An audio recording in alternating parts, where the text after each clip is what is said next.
Hello everybody, welcome to RPG Horror Stories. I'm still pretty sick, but listen, it is wild that you guys have been really slamming down on that subscribe button. We're up to 103 subscribers at the time of filming, and I really just couldn't do this without you. So, let's get on with a couple of stories. It's a short video, I'm running a 102 degree fever. So, let's go. Never accept a stained character sheet. Most of my horror stories are from con games. The one that sticks out was a Palladium FRP game that I signed up for. The game master passed out character sheets and they were slightly used would be an understatement. They were obviously somebody's characters. Most were stained. It was made very clear to me that we were to return these sheets at the end of the game. It was also communicated that we were playing characters from an ongoing campaign, so they were literally other people's characters. The character I was handed was a middle-aged druidess, I guess the healer and den mother of the group. I was like, okay, I can handle this. Then it became apparent that she was involved romantically with a DMPC. I was expected to act accordingly. Things got pretty weird, since the game master was having the DMPC say things like, "Oh, you seem different. What's wrong?" And role-playing them getting upset when I didn't respond in whatever way they were expecting, or take cues for how I should. There were attempts at in-character publicly displayed affection, and I was not comfortable with this. After a little bit, I pretty much tapped the non-existent watch on my wrist and said, "Oh, look at the time," and bugged the fuck out. I think I sought out the hotel bar. As an aside, something similar with stained up ratty sheets happened at a con during a Champions game as well. And the Game Master wanted those back too. I get that even in the mid-80s, early 90s, it wasn't easy to just print up fresh copies of these things, but that's just nasty. And just to clarify something, the sheets weren't being reused for the convention game. They were the sheets from the Game Master's home game. We were playing characters that belonged to his players. Okay, yeah, dude, this is fucking gross. For one, it's lazy. If you're going to a con and you're going to be having a con game, you can take your own, like, world that you've set up at home, make new characters that people can just plug and play with, and, you know, just run a one-shot. It shouldn't be a thing of, oh man, blah, blah, blah, blah, blah, you're playing with other people's characters. No, you should never do that. And honestly, stained ratty sheets, pretty suspect. I mean, what's gonna be on there? I'd expect cum or coffee, something. Yeah. You have no clue what's been on there. I mean, like 95% of all cell phone screens have human feces on them because people don't wash their fucking hands.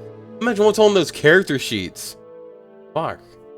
Alright, and we have another story. Player starts crying because the DM doesn't give in to her demands. Then, she posts it on Facebook. This happened a few days ago. I have been playing Dungeons & Dragons with 4 other people for a few months now. Everything had been going well when one of the players, Emily, asked us if her friend Sarah could join. We agreed. Sarah was the most obnoxious player that we have ever fucking dealt with. She only played 3 sessions with us, but from the start, she was really bossy, always wanted the spotlight, and whenever anything happened that she didn't like, she would pout and from that point on, ignore the rest of the game, only looking at her phone. She would constantly tell us how we should be playing, and even told the Dungeon Master that his world was, after just playing 1 second, I guess he forgot bad. After learning that none of us besides Emily had watched Critical Role, she told us to watch it so we could better understand how to play Dungeons & Dragons. I see what's going on here. Emily, who actually knew Sarah, didn't help at all, as she went out of her way to appease Sarah and enable her spoiled behavior. Her character doing everything Sarah asked, despite that being completely out of character. Okay, we all know what's going on here, right? It's not just me. I'll wait until the end of the story to really spoil it if you haven't figured it out. In the third session, we were supposed to meet Emily's player character's brother, who none of the other party members had previously met. He was a retired assassin who Emily had told us was paranoid of everything. The DM and Emily had previously decided to base this character off of Mad Eye Moody.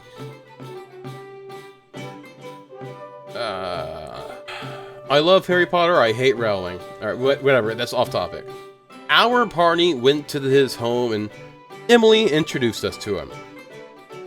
Sarah tried sneaking into his bedroom for no reason, but activated a trap, failed the dex and con saves, and was stunned.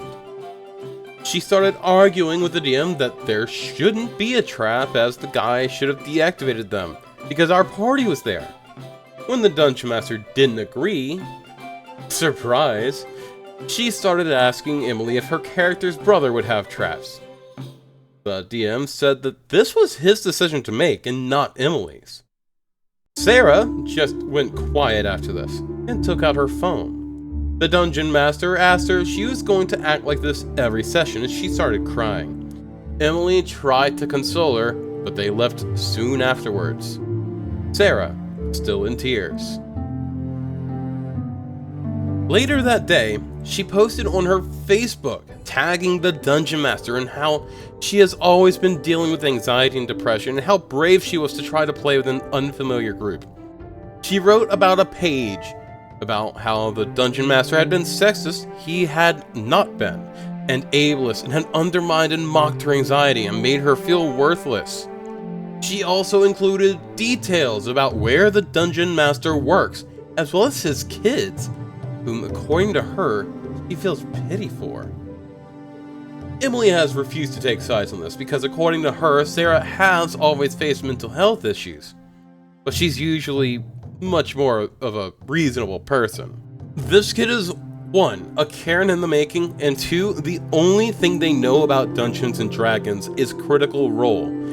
Listen, it's not for me, alright? I'm more of a Dimension 20 person, but even if you're thinking about that, Brennan Lee Mulligan versus Matthew Mercer, they are wildly different Dungeon Master styles. It's wildly different world building as well. There is no, no two DMs are going to play the game alike. And no two players ever play the game alike. When you watch Critical Role, you need to realize that these are trained actors. Matthew Mercer has years of experience in the DMC. Decades. The dude knows the rulebook like the back of his hand. And he is very much into the game. He cares a lot about it. But he's never going to write the same as Brennan Lee Mulligan, for example. The two have wildly different DMing styles. So much so that, they could probably play together, but the styles might conflict. That's what's going on here. She has this false expectation out of Dungeons and Dragons, right? That everything's gonna be like Matthew Mercer, super awesome, high end. Everyone's in costumes and shit. Everyone's doing custom voices. No, really not. You shouldn't be worrying about custom voices. You should just be worrying about having fun. That's what D&D is about. And if you're a first-time player in a new group, you shouldn't be, after a single session, coming in being like, no, your world is shit, your game is shit, your DMing is shit, everyone else plays like shit. That's just belittling. And then you try and spin it on the other way. On Facebook. You bring his fucking kids into this. You dox him and his kids. That's gross. It's like Kiwi Farms gross. So, don't do this. In the future, just know that Critical Role and Dimension 20 are extremes on the DMing spectrum. They aren't the norm. They are nice. They're good. They're a good extreme. But that comes with a caveat of people thinking that's all D&D is. And it's not. Now, that's all I have for today. Much love and stay sexy. I hope to see you guys later. I have been recording the Henderson Tale. I managed to get out enough energy to read through Director's Cut Part 2 earlier today. I still have to read through 3, 4, and Eli Burning, Aftermath, a bunch of it. But it is being worked on. Much love, stay sexy. I hope to see you guys later. Bye-bye!